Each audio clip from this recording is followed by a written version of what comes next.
ñun amuñu problème ak ñoom. mais amuñu relation. mais pour peut-être ñu delloo Cheikh peut-être. xaw mais question bi ma la posé. pour question bu fondamentale. parce que yow yaa ngi ne gars yi pour quand même ñu jéem a. d'accord naa mais léegi le problème mooy que yow yéen chauffeur yi ngeen di jox ñuy dem. ñu ngi verser la même chose. non ils ont des difficultés. non est-ce que ñu ngi verser ndax am nañu di. mais dañu amee problème laa wax. kon du ñu verser. non dañu amee problème rek. non laa mën a yàq dañu amee problème. ayca donc on retourne un peu sur Cheikh on ne va pas rester fi ñu ne woon chronogramme bi liggéey fast track bi. chinois yi ni ma wax dañuy sulli sulli ndax liggéeyu jinne mais ñan ñooy tabax ñan ñoo gagné marché yi ñaata la yooyu yëpp bëgg nañ ko xam c'est important. xaalis beeg programme mu autopont yi 18 ouvrages au fait avec 13 autoponts Dakar nekk pour un montant de 137 milliards 18 points yi 137 milliards 500 millions de francs CFA ñan ñoo koy à réaliser sur 44 mois donc mu war a jeex en juillet 2022 tout le programme gagné par une société de nationalité française qui s'appelle Matière qui a gagné tout le projet parce que c'est un financement assuré par venant de la France qui est la Société Générale pour 137 milliards.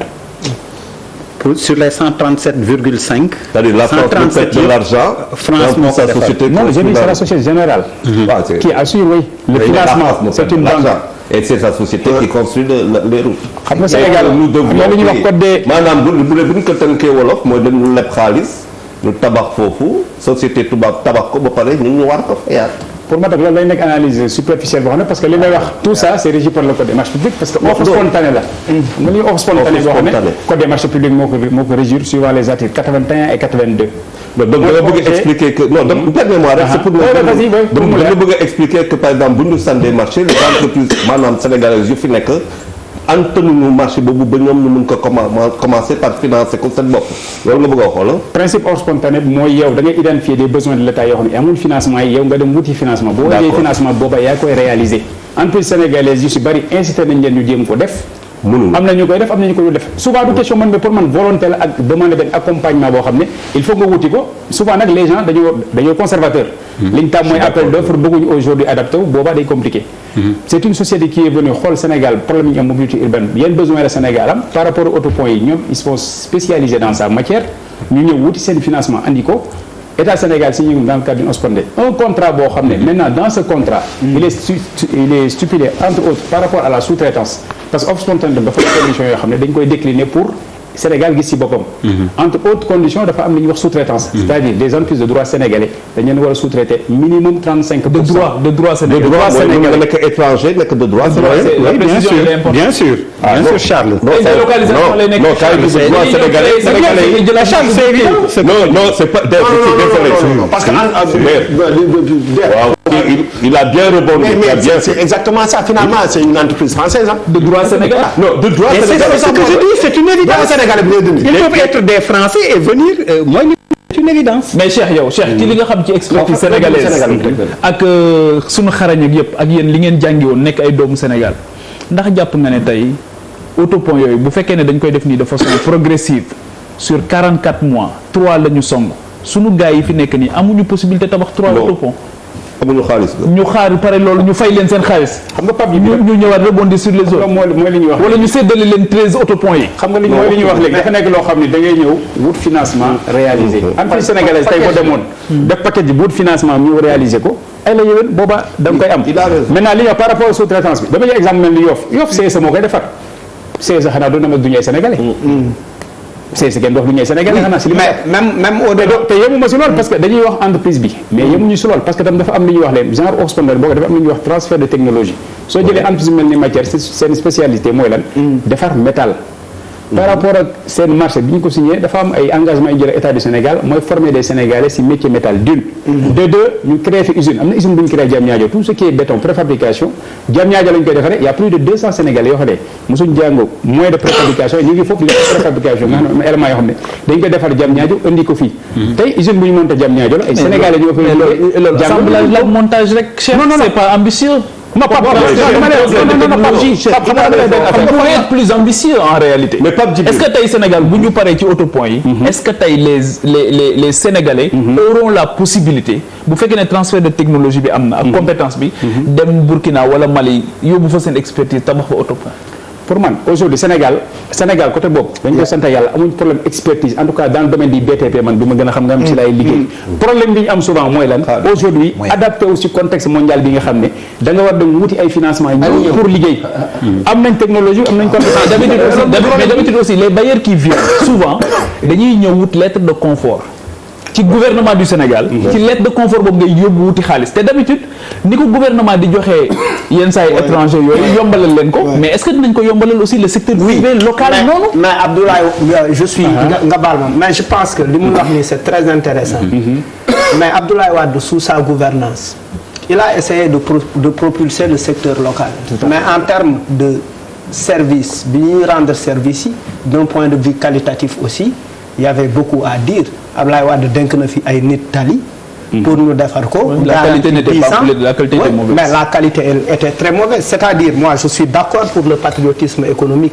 et tout mais derrière quelles sont les réponses concrètes yi nga xamante ne secteur ñun bi ñuy bëgg di défendre naan woy Pape Djibi am na entreprise buy defar tali sénégalais la dañ ko war a jox. Est-ce que la personne on doit lui donner parce que sénégalais la parce que sénégalais la pour man aussi le meilleur critère ça doit être la qualité mais leneen bi ci leneen oui vas-y beneen affaire bi ci topp mooy li ci des pour moi en termes de rigueur on doit être beaucoup plus yes. mais je suis pas parfaitement d'accord ak Malal pourquoi je le dis mooy c'est un cercle vicieux c'est-à-dire que au départ entreprise française yi boo jógeen fii waxuma la pour ne pas convoquer ay 137 milliards li gën a ndaw boo jógoon fii jël autoroute à péage bi boo fa taxawee business boo fa def ak entreprise française boo ko def banque boo taxaw dugal fa sa xaalis c'est une banque française station d'essence bi station bu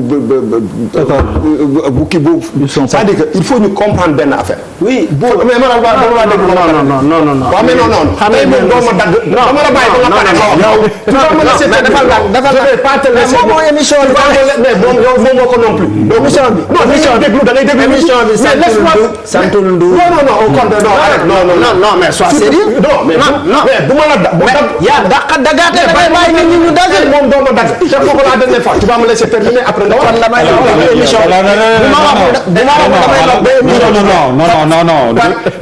par contre ne gère pas ça par cette menace non Manal on ne va pas gérer ça par cette menace de bu ma waxul dootuma lu muy wax fii c'est pas vrai non te kenn bokk bu non oui mais déedéet oui ma Manal da ko de non Manal mais waxal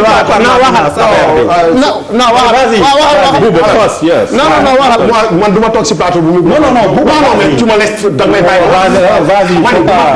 vas-y dama ne du ma toog si plateau bi yëpp ba manquer le de respect il faut pas me manquer de respect. baal ma quand même. waaw baal ma moi je te respecte il faut que. waaw baal ma voilà moi je suis là pour dire ce que je pense. baal ma convoqué ay Ndour émission bi Ndour la. non baal ma c'est passé de ça quand même. non mais Bouba loolu. voilà waaw mais d'accord non parce que fi ko yóbbu rek je le dis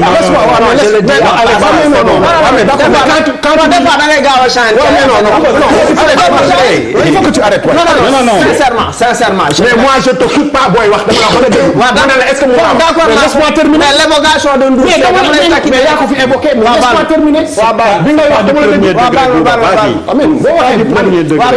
soo waxee ba pare nga déglu man mun nga ma bàyyi wax li may wax. waaw d'accord mun naa ne d'accord ma ak yow. waaw d'accord dama ne li logique bu logique te ñu xam ko bi ñu xamee ba léegi. moom mooy que France conflit d'intérêt boobu ñu am entre les entreprises françaises mooy que bu ñu naree def lii c'est les Français ñoom ñoo koy financer ma ne la loolu bu jarul sax ngay convoquer ay marché 137 milliards c'est l'évidence tey jii nii entreprise française bu doon def marathon fii sax c'est toutes les entreprises françaises qui vont ñoo leen aider loolu dëgg non nationaux là. Non, mais je suis d'accord. Avec ce système là suñu champions nationaux yi du ñu mës a egg fenn. mais bu ñu convoqué ay rigueur il faut encadrer les entreprises. on ne les encadre pas. Non, l'État peut arrêter tous les 137 milliards. Je veux dire, on a combien de milliardaires au Sénégal? On a combien de Sénégalais qui à chaque fois bu ñu waxee affaire u patriotisme ku ci nekk jóg yuuxu yëkkati sa baat. Mais aujourd'hui on est envahi par Auchan, on est envahi par Total. Qu'est-ce qu'on fait de Dembaka? Pourquoi en fait les Sénégalais qui sont dans ce secteur ne se regroupent pas? On ne peut pas reprocher à un businessman d'aller chercher des opportunités ailleurs. il y a énormément de Sénégalais qui sont ailleurs et qui cherchent des opportunités. En Chine, à Paris, il y a Chinatown. Et pourtant, Ouais, mais tu peux pas prétendre à n'importe quel marché, hein. aux États-Unis, les Chinois, ils sont dans le transport, ils sont les plus visibles dans le transport. Mais c'est pas vrai. Non, les Chinois sont très visibles dans le transport américain. Mais c'est pas vrai. Ils ont investi énormément de moyens dans ce domaine. Désolé, les États-Unis, c'est pas vrai. Non, c'est pas vrai. Non, pour une fois, vous le dites gën a yàgg États-Unis, c'est pas vrai. d'accord, mais xëy na gën pas vrai. Voilà, en fait, allez, mais on revient. Pape, il y a un point sur Charles, lequel après Pape Djibril, tu es important et pour suñu secteur privé tey boo xoolee le volume d'investissement réalisé au Sénégal à quel niveau suñu investisseurs privés yoo xamante